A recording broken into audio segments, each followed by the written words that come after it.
दुनिया में sir smart cities के ऊपर काम हो रहा है, बिल्ड हो रही है स्मार्ट सिटीज़ के नाम से और उसकी इंटेंशन के साथ प्लान किया जा रहा है, बिल्ड हो रही हैं। क्या आप समझते हैं कि पाकिस्तान में इसकी कोई स्पेस है और इस पर कोई काम हो रहा है? इरफान भी पाकिस्तान में बहुत स्पेस है इसकी। उसकी वजह ये कि है ही नहीं एक चीज़, तो एक चीज़ है नहीं है तो ज़ाहिर उसमें बहुत स्पेस है। और दूसरा ये है कि इस पे काम शुरू हो गया है। बहुत सारे नए ग्रुप्स हैं जो रियल एस्टेट में इन्वॉल्व हो रहे हैं और वो बड़ी अच्छी और रीज़नेबल डेवलपमेंट्स के साथ आ रहे हैं, जिसमें ज़ाहिर है स्मार्ट सिटी का पहले बहरिया ने कॉन्सेप्ट दिया। बहरिया कराची बहुत शानदार बना हुआ है, अगर आपने विज़िट किया हो, बहुत ज़बरदस्त बन रहा है। इस तरह लाहौर में भी कुछ प्रोजेक्ट्स आ रहे हैं, जिस तरह लाहौर स्मार्ट सिटी आया है वो बड़े अच्छे पैटर्न पे आ रहा है और वो भी स्मार्ट सिटी बनने जा रहा है। जिस तरह अभी अल जलील वाले मैंने आपको बताया था, Lahore entertainment city GT road पे जो प्रोजेक्ट लेके आ रहे हैं वो अच्छा काम। और भी प्राइवेट सेक्टर में कुछ लोग हैं जो अभी इस बेस पे आ रहे हैं। देखें ना, मेन स्ट्रीम में अगर हम रियल एस्टेट की बात करें तो दो ही बड़े नाम रहे हैं पिछले कुछ 30-40 साल से, जिसमें एक डीएचएज है और एक बहरिया है। तो इन्हीं के नक्शे कदम पे आगे लोग अपने आप को जो है वो ले रहे हैं कि यार हम भी लीड करें, हम भी ग्रो करें, हम भी इस इंडस्ट्री में अपने आप अपना लोहा मनवाएं।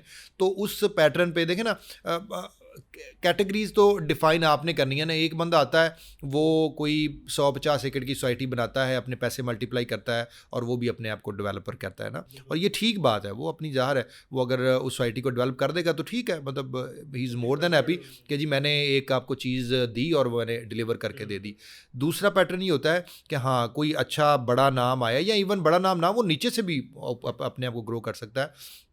तो वो ये कहे कि यार मैं इसमें इस इंडस्ट्री में कोई रिवाइवल लेके आना चाह रहा हूँ, मैं इस इंडस्ट्री में कोई इंप्रूवमेंट लेके आना चाह रहा हूँ। तो इस पैटर्न पे भी अब लोग ये आ रहे हैं कि कोई बड़े थीम पार्क्स लेके आएँ, जिसमें आप ओवरऑल एक सिस्टम ऐसा जनरेट करें कि उसमें आप वाईफाई ओवरऑल आपको पूरे उस मिले, आपको इस तरह की रोड स्ट्रक्चर्स मिले, आपको इतने टॉप क्लास रेस्टोरेंट्स मिले, आपको गोल्फ क्लब मिले। तो ये सारी चीज़ें अब लोग इस पैटर्न पे भी आ रहे हैं कि एक सोसाइटी हम इस तरह की डेवलप करें कि जिसमें एक कम्युनिटी की तरह, एक कम्युनिटी सेंटर की तरह और एक आपको उस तरह का एक एनवायरनमेंट मिले कि जिससे आप फील करें कि यार हाँ, मैं एक बड़ी टॉप क्लास सोसाइटी में रह रहा हूँ मैं। आपने लाहौर स्मार्ट सिटी की और जलील गार्डन्स की, लाहौर एंटरटेनमेंट सिटी की बात की, हम पहले भी बात कर चुके हैं। ये दोनों जो हैं वो जीटी रोड पर हैं। अच्छा, इससे पहले जो है वो रावी अर्बन डेवलपमेंट वहाँ पर एग्जिस्ट कर रही थी और उसी की वजह से शायद वहाँ पर डेवलपमेंट इतनी तेज़ी से हो रही है।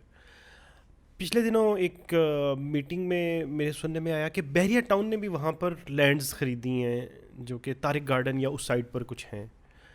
अच्छा, अगर हम उस तरफ गुजरांवाला की तरफ चले जाएं तो गुजरांवाला में डीएचए है और यहाँ डीएचए यहाँ पर लाहौर में इस साइड पर है। जीटी रोड पर जो है वो डीएचए नहीं है। इनका कोई प्लान है या कोई, ये किस तरह से देख? सर है ना डीएचए गुजरांवाला में, इसी रोड पे जीटी रोड के फ्रंट के ऊपर ही गुजरांवाला के अंदर है। मतलब नॉर्मली जो जो हमें पता चला है कि डीएचएस जो है वो हर कोर के अंडर ही आता है ना। तो वो गुजरांवाला की एक कोर है, तो डीएचए वहाँ बन गया तो वो उस कोर के अंडर आता है। लाहौर में एक कोर है तो इस तरह आता है, मुल्तान में कोर है तो वो कोर्स के अंडर आता है। उसमें मेन रोड हो या ना हो वो मैटर नहीं करता, लेकिन बहरहाल जीटी रोड के ऊपर डीएचए गुजरांवाला है।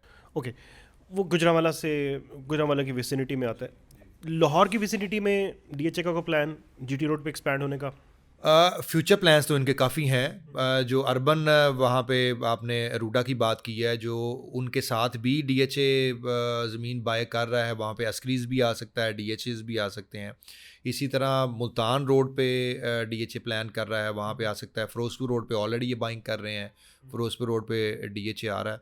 तो डीएचए तो एक्सपैंड कर रहा है अपने आप को। जिस तरह मैंने बताया, रिक्वायरमेंट तो घरों की है ना, वो तो बनाना ही है। तो ज़ाहिर है डीएचए एक मेजर पार्टनर है रियल एस्टेट में, तो वो और उनका मेन स्टेक होल्डर है। डीएचए खुद स्टैट्यूटरी बॉडी है, इंडिपेंडेंट बॉडी है, लेकिन आपने बताया कि ये कोर्स के अंडर आ रही है या कोर्स के साथ एसोसिएटेड है। इसका क्या मतलब है? मतलब कि इसमें ये है कि डीएचए इज़ अथॉरिटी। मतलब डीएचए को किसी भी जगह पे अपनी सोसाइटी को इस्टेब्लिश करने के लिए कहीं से अप्रूवल नहीं लेनी पड़ती ना।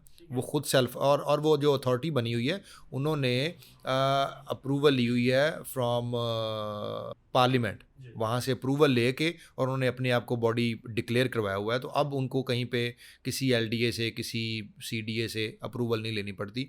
तो कोर्स का मतलब ये है कि लेट्स सपोज गुजरांवाला में बना है तो उसका जो हेड होगा, जो उसका चेयरमैन होगा, वो कोर कमांडर होगा। अच्छा, हाँ, लाहौर का जो हेड होगा, जो चेयरमैन होगा, लाहौर वो का कोर कमांडर होगा। हेड होगा ना, तो आगे फिर उनकी पूरी टीम नीचे बनती। तो अच्छा, इसकी रिपोर्ट्स उनके पास जाती हैं, वो चेयर करते हैं इसके मामले? जी, जाहिर है वो चेयर्स करते हैं। मतलब मेनली तो ज़ाहिर है उन्होंने रेजिडेंट्स के लिए देखना होता है कि क्या हम बेहतर कर सकते हैं। मेनली देखें, डीएचए बनने का जो मेन मकसद था वो तो था वेलफेयर टू आर्मी ऑफिसर्स ना, ये उनकी वेलफेयर के लिए एक डीएचए बना था। तो उसके बाद ये कमर्शियल हो गया, उसके बाद पता चला कि यहाँ ज़ाहिर है रेवेन्यू, आप बड़ा मेजर रेवेन्यू जनरेट कर सकते हैं, तो फिर एक इंडस्ट्री बन गई। तो ज़ाहिर है वो फिर जैसे जैसे जैसे जैसे एक्सपैंड होना शुरू कर गया। अभी भी बहरहाल जो आर्मी अलॉटमेंट्स हैं वो डीएचएज में ही होती हैं, अस्क्रीज में और डीएचएज में ही होती हैं।